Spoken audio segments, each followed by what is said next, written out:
Puji Tuhan, haleluya. Haleluya, puji Tuhan. Tuhan Yesus baik dalam setiap kehidupan kita, amin. Pada saat sore hari ini saya diberikan tugas oleh Bapak Gembala dan Ibu Gembala, karena Bapak Gembala dan Ibu Gembala kita berhalangan hadir karena ada sesuatu hal yang mereka harus urus. Dan langsung saja kita buka Alkitab kita.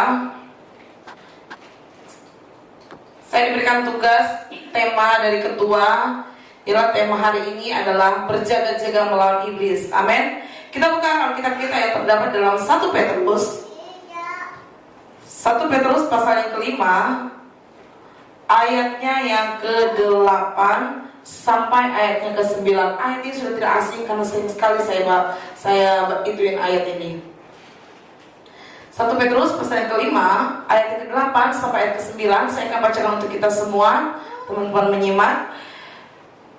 Demikian firman Tuhan. Sadarlah dan berjaga-jagalah, lawan musuh iblis berjalan mengkeliling sama seperti singa yang mengaum-ngaum dan mencari orang yang didapat ditelannya. Lawanlah dia dengan iman yang teguh, sebab kamu tahu bahwa semua saudaramu di seluruh dunia menanggung penderitaan yang sama. Puji Tuhan, haleluya.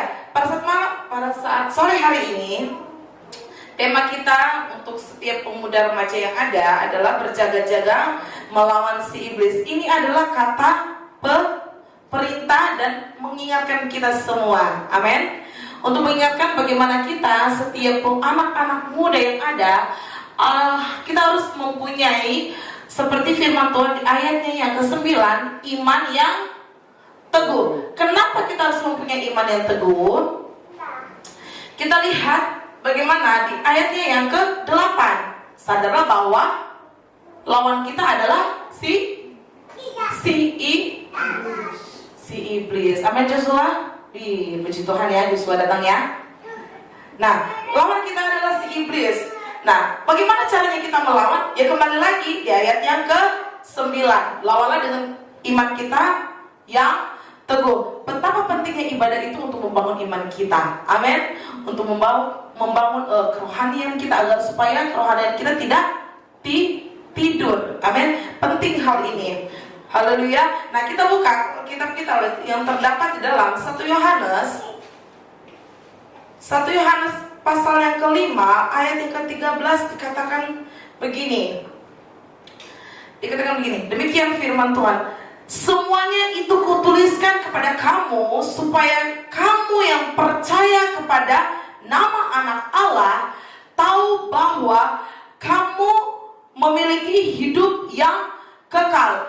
Ketika kita tidak mempunyai iman yang teguh, saudara, kita tidak akan mempunyai hidup yang kekal. Kenapa? Sudah pasti kita akan jatuh terperangkap oleh si iblis. Saudara-saudara, apalagi anak muda, ya, itu sebenarnya anak muda yang paling disenangi oleh iblis. Bener loh.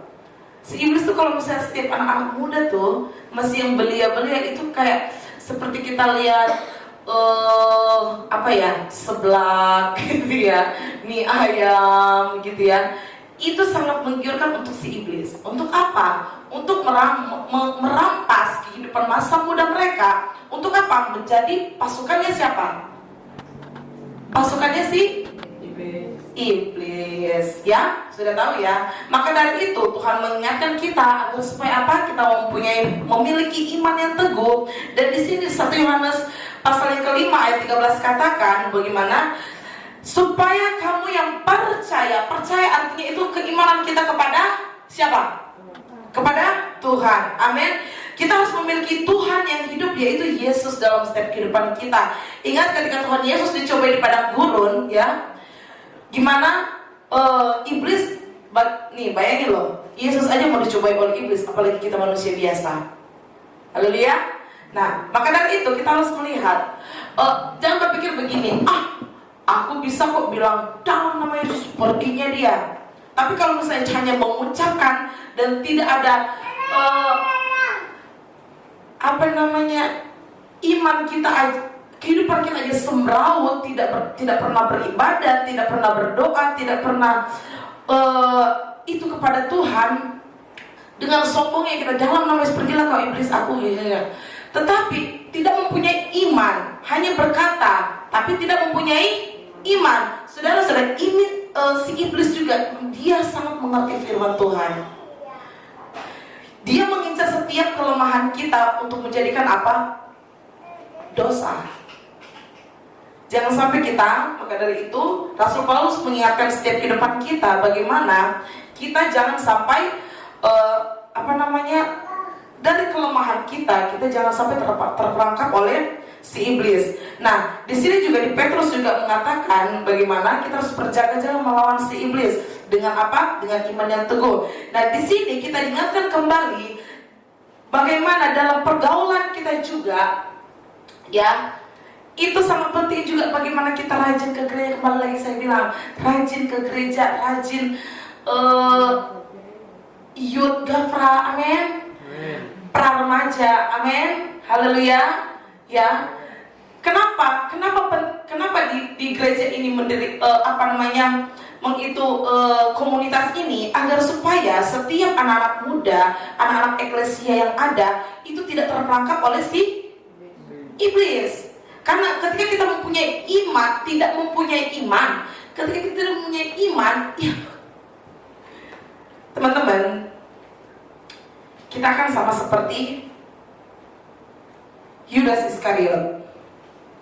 Ketika tidak bisa bergaul, ya firman Tuhan mengatakan, apalagi anak muda nih yang sudah jatuh cinta nih, ya kan, udah fall in love. Firman Tuhan katakan dalam 1 Tesalonika 5, kita lihat di situ, biar supaya kita mengetahui. 1 Tesalonika 5 ayat ke-5 sampai ayat ke-11. Saya akan bacakan untuk kita semua. Demikian firman Tuhan.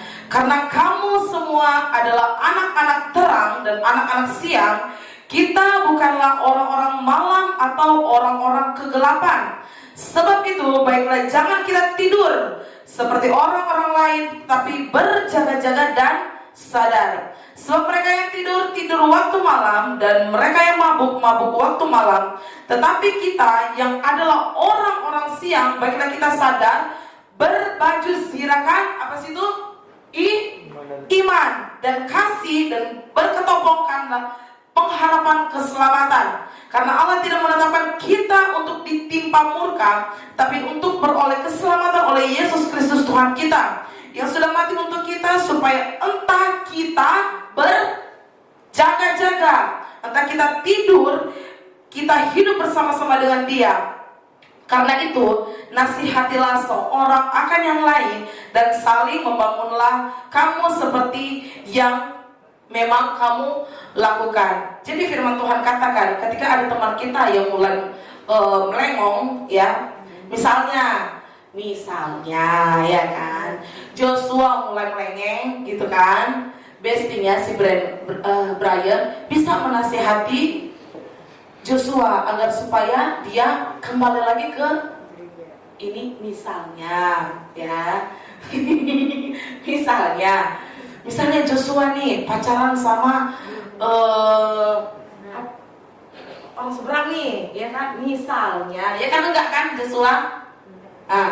Di sini firman Tuhan bilang kita tidak bisa bersatu kepada orang-orang yang tidak mengenal akan Tuhan. Kalau misalnya Joshua sudah mempunyai iman teguh, bisa membawa dia ibadah, nah itu baru keren, itu baru mantap. Artinya dalam firman Tuhan katakan bagaimana kita harus menjadi garam dan terang dunia. Jadi Joshua sudah memberikan dampak dalam kehidupan lingkungannya sendiri. Nah, itu yang Tuhan mau dalam kehidupan kita. Di sini firman Tuhan katakan juga sudah mengingatkan kita. Sebab itu baiklah kita jangan tidur, tetapi kembali lagi firman Tuhan mengingatkan kita untuk bagaimana kita harus tetap berjaga-jaga. Jangan keimanan kita tidur, saudara. Mungkin penting sekali itu ibadah itu. Amin. Jika kita tidak kuat iman, kita bisa terperangkap dalam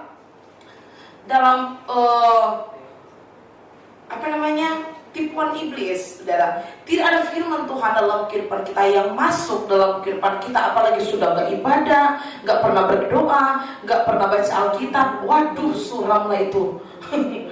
makanan yummy itu buat si iblis itu. Nah, betapa pentingnya kita beribadah, membaca firman Tuhan, membangun kehidupan kita dalam Kristus, agar supaya apa? Roh Kudus yang akan mengontrol kehidupan kita. Amin. Roh Kudus yang akan mengingatkan kita ketika kita sudah mulai lemah. Roh Kudus yang akan membuat kita kuat dalam kita mengiring akan Tuhan. Amin. Memiliki iman yang teguh kepada Yesus. Haleluya. Haleluya. Nasihat selanjutnya, iman kita jangan tidur. Kita lihat di dalam Markus pasal yang ke-13. Markus pasal yang ke-13 ayatnya yang ke-33 sampai ayatnya yang ke-36. Nanti Tante minta nanti Joshua yang akan baca Markus pasal yang ke-13 ayatnya yang ke-33 sampai 36. Nasihat supaya berjaga-jaga. Hati-hatilah dan berjaga-jagalah, sebab kamu tidak tahu bila manakah waktunya tiba. Dan halnya sama seperti seorang yang bepergian, yang meninggalkan rumahnya dan menyerahkan tanggung jawab kepada hamba-hambanya, masing-masing dengan tugasnya, dan memerintahkan penunggu pintu supaya berjaga-jaga. Karena itu berjaga-jagalah, sebab kamu tidak tahu bila manakah tuan rumah itu pulang.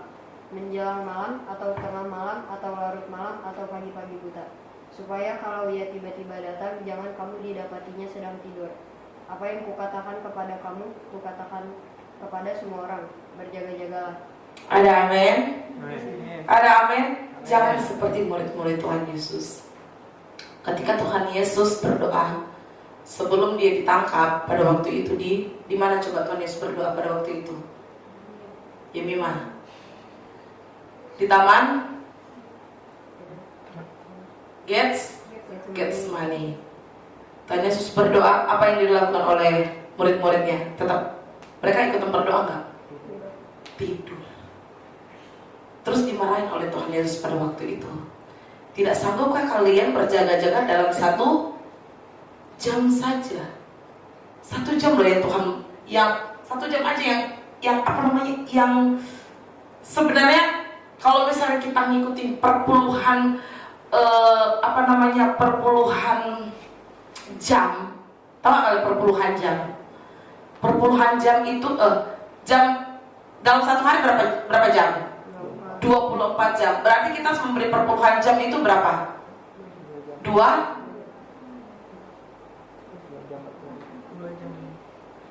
jam berapa? 4 menit gitu ya, kira-kira seperti itulah ya. Nah kalau misalnya kita mengikuti yang begini, itu bagi kan lama atau singkat? Nah di sini Tuhan mau hanya 1 jam saja. Untuk supaya apa? Untuk kita harus jangan tidur keimanan kita. Amin. Kerohanian kita jangan sampai tidur. Karena celakalah kita kalau kita sampai keimanan kita itu tidur, saudara ya. Amin. Nah, lanjut. Markus pasal yang keempat ayat 38. Markus pasal yang pasalnya yang keempat ayatnya yang ke-38. Ini beda cerita lagi. Di sini dikatakan, pada waktu itu Yesus sedang tidur di buritan di sebuah tilam. Maka murid-muridnya membangunkan dia dan berkata kepadanya, Guru, engkau tidak peduli kalau kita binasa. Nah, kok perbedaannya? Ini kan Tuhan Yesus tidur juga nih. Nah, kita kenapa nggak tidur? Gini ceritanya gini. Sedangkan pada waktu itu, waktu itu mereka mengalami apa itu perikopnya? Angin ribut. Pada waktu, dalam cerita ini mereka sedang perjalanan mereka sangat jauh. Dan murid-murid Yesus ini kan cuma ngikut-ngikut doang ya. Tuhan Yesus terus yang selalu berkhotbah. Nih, lihat khotbah Tuhan Yesus di atasnya. Perumpamaan tentang biji sesawi, perumpamaan tentang benih yang tumbuh, perumpamaan tentang pelita dan tentang ukuran, perumpamaan tentang seorang penang. Itu khotbah Tuhan Yesus. Nah, di situ Tuhan Yesus sudah melakukan tugas dia. Nah sekarang dia setiap kita manusia, Tuhan Yesus ini kan lagi sebagai apa coba dia? Manusia. 100% manusia dan 100% Allah sendiri. Nah di sini Tuhan Yesus karena dia sebagai manusia, dia juga merasakan bagaimana kelelahan karena dia aktivitasnya sangat padat. Nah, percaya murid-murid Tuhan Yesus itu sangat santai. Nah di sini kita lihat bagaimana rusuhnya murid-murid Tuhan Yesus ini ya. Di saat Tuhan Yesus lagi istirahat, mereka tinggalkan Tuhan Yesus di mana? Di Puritan itu paling mana coba? Paling belakang. Sedangkan yang harus kita lakukan adalah kita harus membuat Tuhan Yesus itu harus ada di depan kita. Amin. Ini Tuhan nih, murid Tuhan Yesus, mereka membiarkan Tuhan Yesus itu ada di belakang. Dan lihat rusuhnya adalah nih, maka murid-muridnya membangunkan dia dan berkata, "Guru, engkau tidak pedulikah laut kita binasa?" Kekhawatiran memenuhi dalam kehidupan setiap murid-murid Tuhan Yesus pada waktu itu. Sedangkan pada waktu zaman itu Tuhan Yesus sendiri ada dalam kehidupan mereka. Tidak sama seperti zaman sekarang. Mereka bisa tetap muka pada waktu itu, ya kan? Ini mereka padahal sudah bisa tetap muka, tapi bisa mengalami ketakutan, kekhawatiran pada waktu itu. Nah apalagi kita kalau misalnya kita tidak menghadirkan Tuhan Yesus dalam kehidupan kita. Coba kalian pikir, di luar Tuhan Yesus kita bisa apa? Tidak bisa apa-apa, saudara. Maka dari itu, jangan biarkan Tuhan Yesus itu yang di belakang kita. Harusnya Tuhan Yesus ada di samping kita. Dimanapun kita ada Tuhan Yesus, kita tahu Tuhan Yesus itu di depan kita. Untuk apa? Untuk kita bisa melangkah bersama Tuhan sendiri. Amin. Jangan seperti murid-murid Tuhan Yesus pada waktu itu ya. Kekhawatiran ketika angin ribut pada waktu itu, mereka sangat rusuh. Bukannya mereka berdoa sendiri, bukannya mereka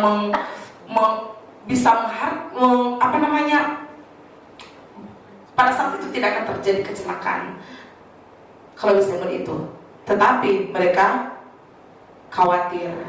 Nah, tahu kan cerita ini? Nah, ketika Tuhan Yesus angin ribut pada waktu itu, Tuhan Yesus apa yang Tuhan Yesus lakukan? Joshua, Tuhan Yesus berjalan di mana? Di rumah Yosua, di atas air. Dan Petrus lihat dan dia berkata, dia bilang apa Tuhan Yesusnya? Murid-muridnya bilang dia hantu. Nah, maka dari itu penting sekali kita beribadah. Pertama, untuk apa? Menasihati kehidupan kita. Masa muda kita dipenuhi oleh firman Tuhan, agar supaya kita lebih tetap berjaga-jaga dan kita lebih membatasi, kita bisa membedakan mana yang baik dan mana yang tidak baik. Ketika kita tidak bisa membedakan mana yang baik dan mana yang tidak baik, kita akan seperti Adam dan Hawa, terperangkap oleh tipuan iblis. Nah, firman Tuhan mengingatkan kita setiap kita pemuda remaja yang ada untuk kita tetap berjaga-jaga, menguasai kehidupan kita, agar supaya kita tidak bisa memberi celah lagi kepada orang lain, kepada dia yang tidak berhak dalam kehidupan kita.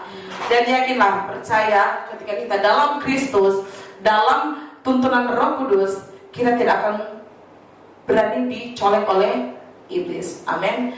Di dalam Yohanes pasal yang pertama, ini sudah pasti hafal ini ya. Yohanes pasal yang pertama,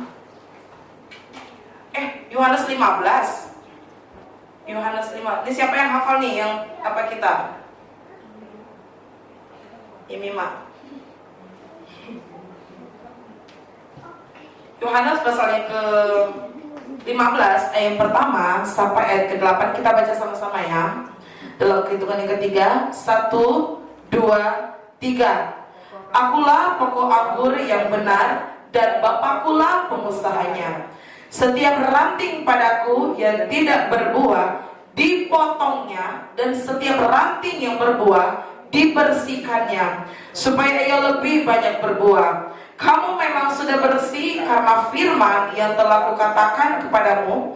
Tinggallah di dalam aku dan aku di dalam kamu. Sama seperti ranting tidak dapat berbuah dari dirinya sendiri kalau ia tidak tinggal pada pokok anggur, demikian juga kamu tidak berbuah jikalau kamu tidak tinggal di dalam aku. Akulah pokok anggur dan kamulah ranting-rantingnya. Barang siapa tinggal di dalam aku dan aku di dalam dia, ia berbuah banyak. Sebab di luar aku kamu tidak dapat berbuat apa-apa. Barang siapa tidak tinggal di dalam aku, ia dibuang keluar seperti ranting dan menjadi kering, kemudian dikumpulkan orang dan dicampakkan ke dalam api lalu dibakar. Jikalau kamu tinggal dalam aku dan firmanku tinggal di dalam kamu, mintalah apa saja yang kamu kehendaki dan kamu akan menerimanya. Dan hal inilah Bapakku dipermuliakan, yaitu jika kamu berbuah banyak, dan dengan demikian kamu adalah murid-muridku. Amin. Firman Tuhan sudah menjelaskan bagaimana kita dalam Tuhan, Tuhan akan apa? Ketika kita berbuah, kita terus akan dibersihkannya. Amin. Orang kalau misalnya sudah mempunyai iman yang kering, kalau misalnya kayu bakar yang kering, diapain sih?